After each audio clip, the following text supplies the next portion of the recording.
आती है। जैसे ही आपने आंगनवाड़ी में रजिस्ट्रेशन कराया तो आपको एक फॉर्म देगी वर्कर, उसमें आपके डॉक्यूमेंट जैसे आपका आधार है, आपके हस्बैंड का आधार है, आपकी जो अकाउंट डिटेल्स हैं वो उसके साथ अटैच होंगी। और एक जो आपका आप टीकाकरण करवाओगे, जैसे ही आपका फर्स्ट टीटी लगता है, फिर सेकंड टीटी लगता है, जब आपका टीकाकरण कंप्लीट हो जाए फिर उसके बाद एक और फॉर्म भरा जाता है। ऐसे 2 फॉर्म भरे जाएंगे।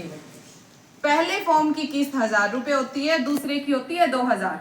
3000 जैसे ही आपने फॉर्म फिल किया, महीना अगर आपकी अकाउंट डिटेल्स ठीक हैं या आपका आधार ठीक है तो आपके अकाउंट में 3000 बच्चा होने से पहले ही आपके अकाउंट में आ जाते हैं। उसके बाद जब आपको जैसे बच्चा पैदा हो गया उसका टीकाकरण हो जाता है। टीकाकरण 5 महीने में बच्चे को पेंटाथर्ड लग जाता है। टीकाकरण कंप्लीट होने के बाद फिर आपको एक फॉर्म भरना होता है, वो आंगनवाड़ी वर्कर ही भरेगी। आपको आंगनवाड़ी सेंटर में जाना है और बोलना है कि मेरा टीकाकरण बच्चे का कंप्लीट हो गया, कि आप मेरा फॉर्म भर दें। फिर आंगनवाड़ी वर्कर उस फॉर्म को भरती है। फिर जैसे ही वो फॉर्म हम ऑनलाइन करते हैं तो विद इन महीने में लगाओ आपके अकाउंट में 2000 रुपए आ जाते हैं। ऐसे आपको किस्त में 1000 एक बार मिलते हैं, 2000 एक बार, 2000 एक बार, 5000 रुपए आपके अकाउंट में आ जाते हैं। किसी ने लिया होगा यहाँ से लाभ? किसी ने लिया होगा? लिया है ना? 5000 रुपए आपके अकाउंट में आ जाते हैं। ये सिर्फ प्रेग्नेंट लेडी के अकाउंट में आएंगे, ऐसा नहीं है उसके हस्बैंड के में जाएंगे। ये सिर्फ आप इसका फायदा उठा सकते हो।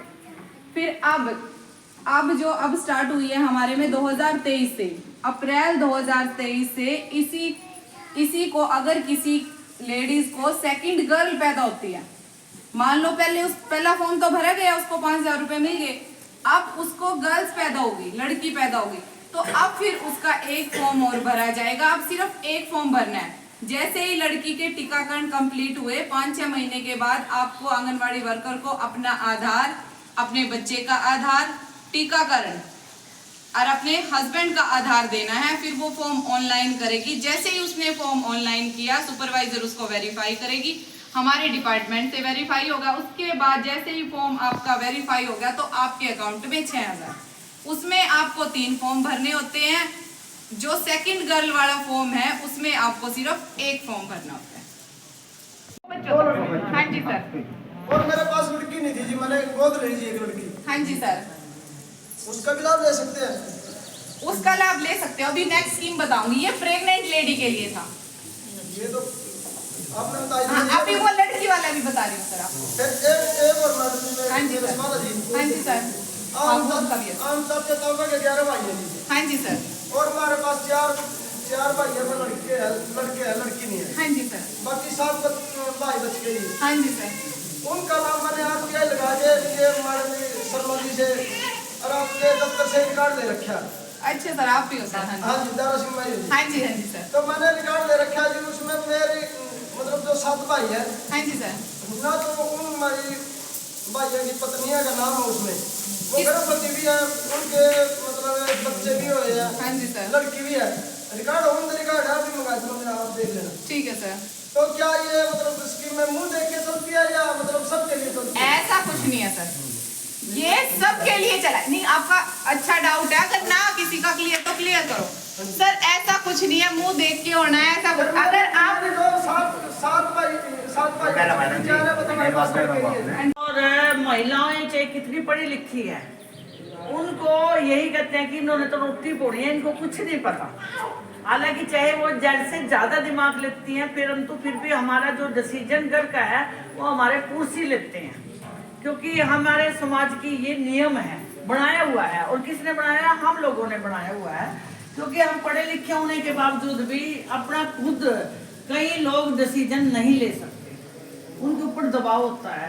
फिर वो क्या है कि उनके साथ यदि वो बोलना भी चाहेगी तो उसको चुस्त बताया जाएगा, उसको तेज बताया जाएगा कि नहीं ये हमारा कहना नहीं मानती है, फिर उनके ऊपर मारपीट की जाती है। तो इसको हम घरेलू इंसाफ अधिनियम 2005 का कानून है, जिसके तहत कि हम इसको कवर करते हैं। जैसे कि बाल विवाह निषेध अधिनियम के बारे में महावीर जी ने आपको बताया, मैडम ने आपको स्कीम के बारे में बताया। इसी तरह मैं आपको ये बताना चाहूँगी कि हमारी सरकार ने हमारी सरकार ने, जैसे कि हमारे आसपास गांव में हमारा एरिया जो हरियाणा का है ना, इसमें ज़्यादातर हम लोग पंचायतों पे, परिवारों पे विश्वास करते हैं और कोर्ट में बहुत कम जाना चाहते हैं। कोई भी समस्या आ जाती है तो हम सबसे पहले क्या करते हैं, सरपंच साहब के पास जाएंगे, पंचायत में जाएंगे, परिवार में 10 रिश्तेदारों को बिठा लेंगे कि चलो यहीं समस्या सोल्व हो जाए। तो इसीलिए इसको special sale for women and children का नाम दिया हमारी हरियाणा गवर्नमेंट ने, जो सेल बनाया गया, जिससे कि हम लोग उन लोगों की काउंसलिंग भी करते हैं। एकदम से हम कोर्ट में लेके नहीं जाते। कई बार क्या होता है कि जिदबाजी में दूसरे लोग उकसा देते हैं, क्योंकि हम डिसीजन तो ले नहीं सकते। यदि एक लड़की के साथ थोड़ी सी भी कुछ घटना घट जाती है ना, उसको सोचने का टाइम दिया ही नहीं जाता। केवल दूसरे बाहर के लोग आके कहेंगे उसके फादर को, मदर को कि नहीं अच्छा ये हो गया, चलो ना आप FIR करा दो, चलो कोर्ट में चलते हैं। परंतु आपको पता है कि कोर्ट में इतनी जल्दी डिसीजन नहीं आते हैं और वो एक टाइम इतना टूट जाते हैं कि वो मजबूर हो जाते हैं और उस कंडीशन में उस बच्ची के लिए कुछ भी हम सहायता नहीं कर सकते हैं। इसीलिए हमारी सरकार ने हरियाणा में इसको काउंसलिंग भी देते हैं। हम लोग सबसे पहले हम परामर्श ही देते हैं जिससे कि वो समस्या का हल हो सके। तो उसमें क्या है कि हम काउंसलिंग 3 तरह से देते हैं। सबसे पहले तो हम जो महिला घरेलू हिंसा से ग्रस्त है उसकी बात को सुनते हैं। वो जिस भी कंडीशन में कह रही है उसी कंडीशन में हम सुनते हैं, क्योंकि देखो वो अपनी हेल्प के लिए आई है। यदि आप उसको प्यार से भी सुन लोगे, आधी समस्या उसकी वैसे ही खत्म हो जाएगी।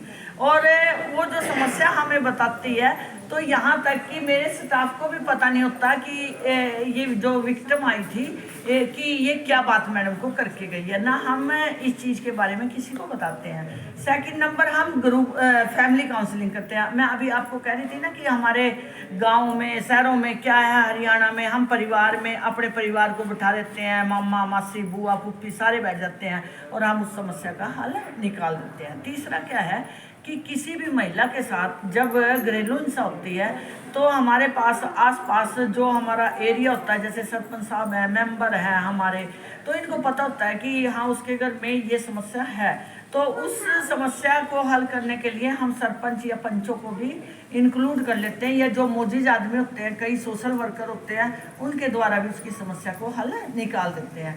यदि वो हल नहीं निकलता तो लास्ट चारा क्या रह जाता है कि हमें कोर्ट में, तो उसके लिए मैं ही फाइल करके उस कोर्ट को बिना पैसों के, कोई पैसा नहीं उसका लड़की का लगता, वकील के लेने की ज़रूरत नहीं है, प्राइवेट सरकारी वकील मिलता है जिसमें कि हम कोर्ट में फाइल को